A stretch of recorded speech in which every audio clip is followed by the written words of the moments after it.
guy who can conquer death. That's Joe Hills. He plays for Nashville when he plays Minecraft. That's Joe Hills. That's Joe Hills. Howdy, y'all. Joe Hills here, recording as I always do in Nashville, Tennessee. Good news, everyone. I had intended to log back into the server to finish my Parthenon, basically start to finish.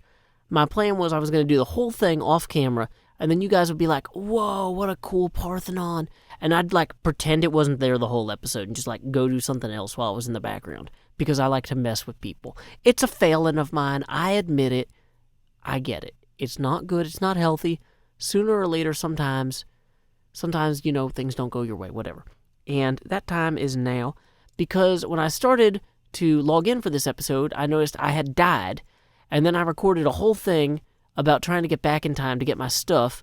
Apparently, I had died off, when I was, AFK. I thought I had logged out from the server, and apparently the server didn't log me out properly, and so I died, but I stayed online somehow, even though I was logged out, I thought, and then all my items despawned because the chunks stayed loaded.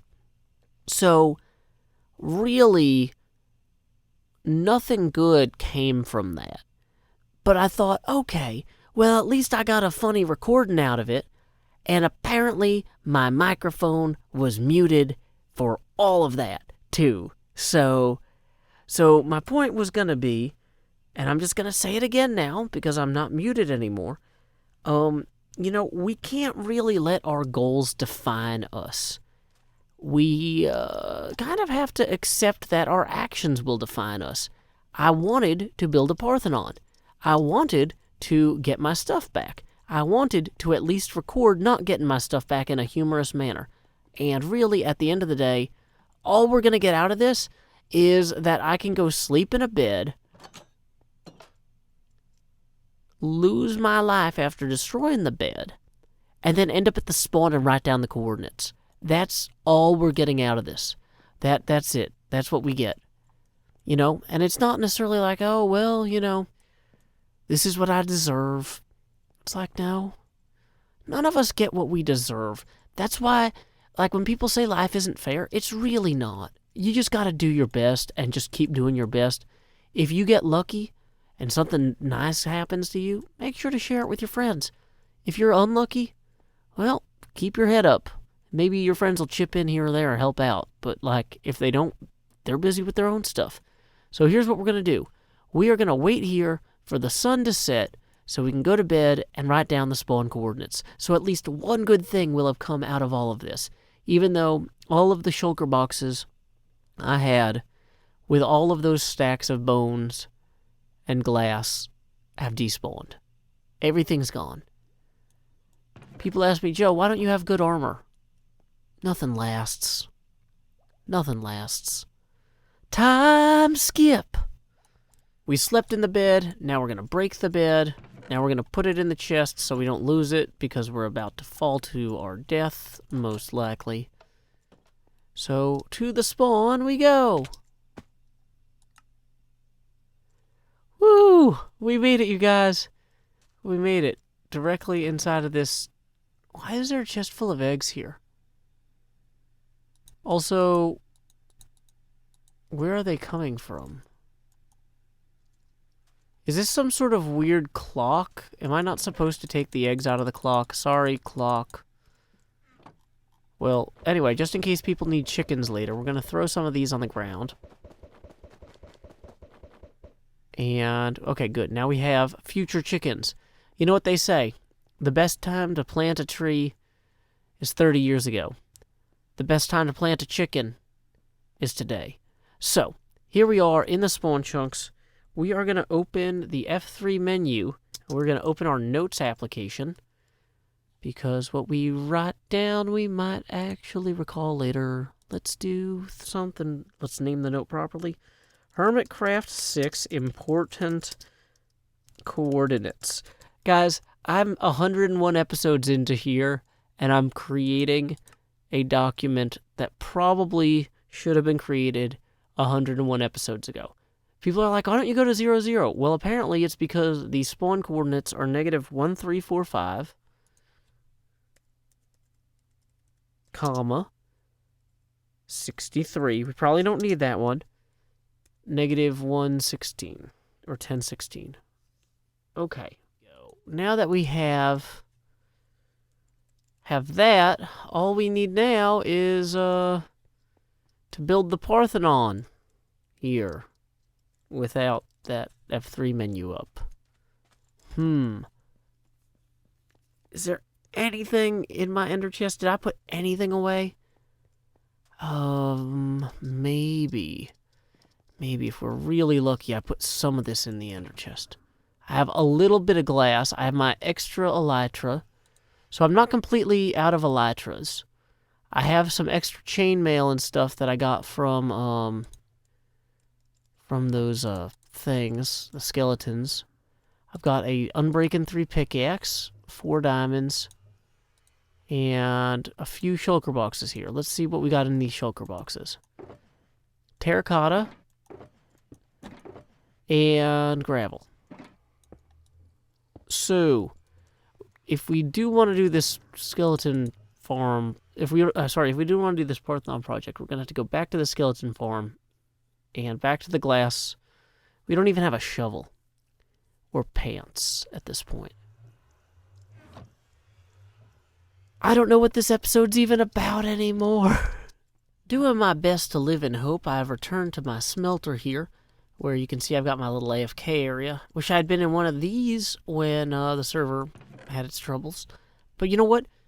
We do have some glass that's been cooked that we didn't have on our persons at the time.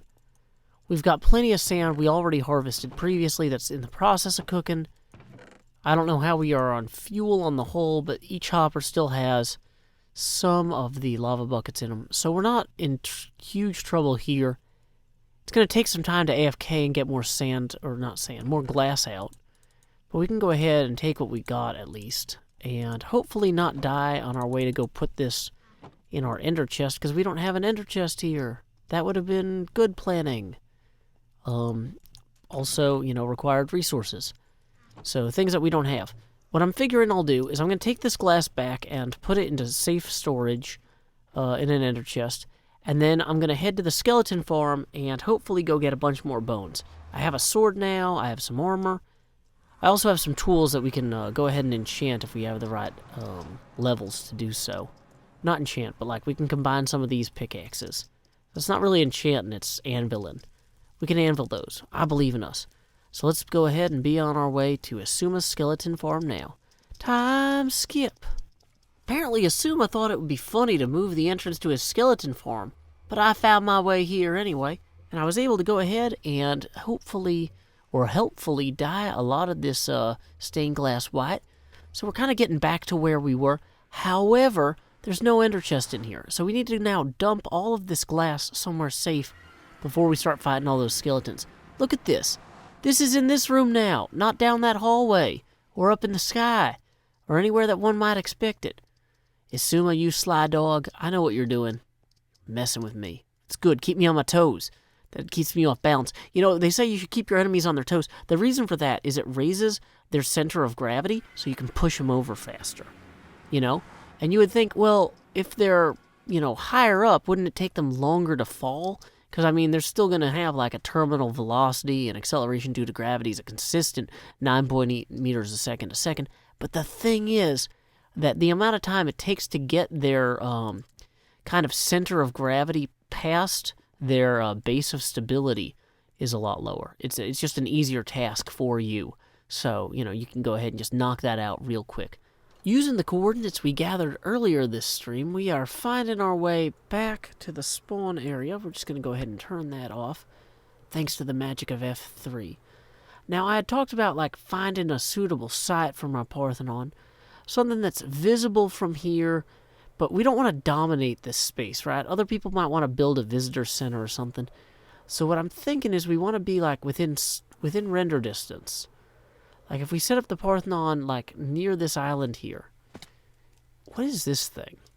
It would theoretically be nice if the Parthenon was visible from both places, right? Plus, we could gather sand from here. I don't really want to remove blocks if I don't have to, though. See, from this portal, how well can you see that over there?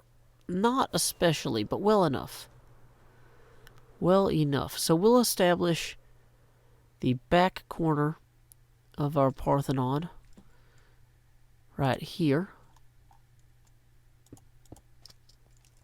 And you might say, Joe, how much thought have you put into this entire process? Well, I have some sketches left over from like the last time I built a Parthenon. Did I bring a silk touch pick? Negative. That would have been thoughtful. Also, you know, the base should be higher up than where the pillars start. So really, shouldn't you kind of have a whole tier of just glass that goes down here? I don't know. Probably. Really starting to regret not thinking this through better. But also accepted, as the kids say, no time. So we're just going to go ahead and start placing this. Did I bring literally any torches? No. This island also about to be a massive spawning death trap. So many parts of this all going equally well, roughly, you know. So that's fine. Do we know from my notes how many pillars are on either side? Okay, we got 8 pillars going one way and 17 pillars going the other way. Do I know which side I want to have be the front? No. No. Guys, this isn't an etho build. This is not. This is just literally I did that wrong already. Why didn't I bring a silk touch pick? I'm so fortunate. We're just going to have 3 fortunes right there. If there were fortune cookies, they would all say things like, do a better job. Plan ahead. Why is everything completely outside of your control? Well, that's the thing, is it's not. It's not. It's easy to act like, oh no, server messed up, I'm unhappy, too bad. Yeah, too bad. Let's keep moving. Nobody's here to listen to anybody whine. Especially not me. Especially because I have to listen to myself whine. If I make an episode where I just whine, when I edit it, I'm going to be so miserable. Think about that. You know, like famous historical great thinkers and whatnot would, you know, evaluate their lives every night at the end of the day. They would think about what they had done that day and how it had impacted other people.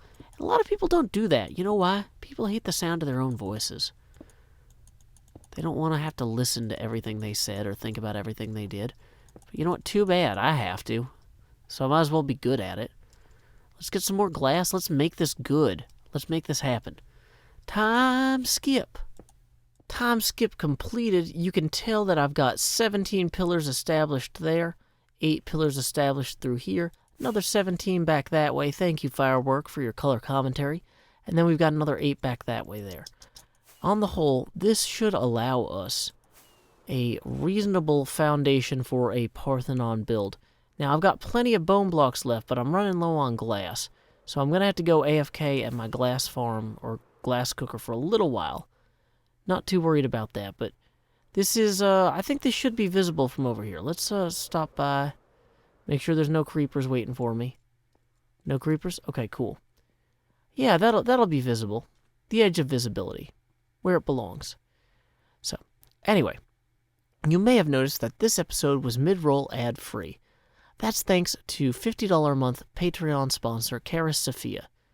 In lieu of that mid-roll ad, I will now read a poem of my own devising. And you know what? I'm terrified of monsters killing me while I'm not looking at the thing after that. So I'm going to go up here for that. Yay, no monsters get me. This poem is called Keeper. A crowd of sisters crossing the street passed me as I waited on the corner with a perpendicular destination. There was the usual wash of soap smells and perfumes as they rushed past, except the last girl smelled overpoweringly empty, like a building. This was no smell of construction or sweat or carpentry or industry, just a weird scent, a lobby smell. Think fake plants. Think a hallway in an office park where the tenants mostly stay in their suites. It was the smell of places familiar people hurry through, where strangers eyeball directories, uncertain which bank of elevator is theirs. It was unnatural. It was interstitial. And it was hers. She can keep it. Until next time, y'all, this is Joe Hills from Nashville, Tennessee. Keep adventuring.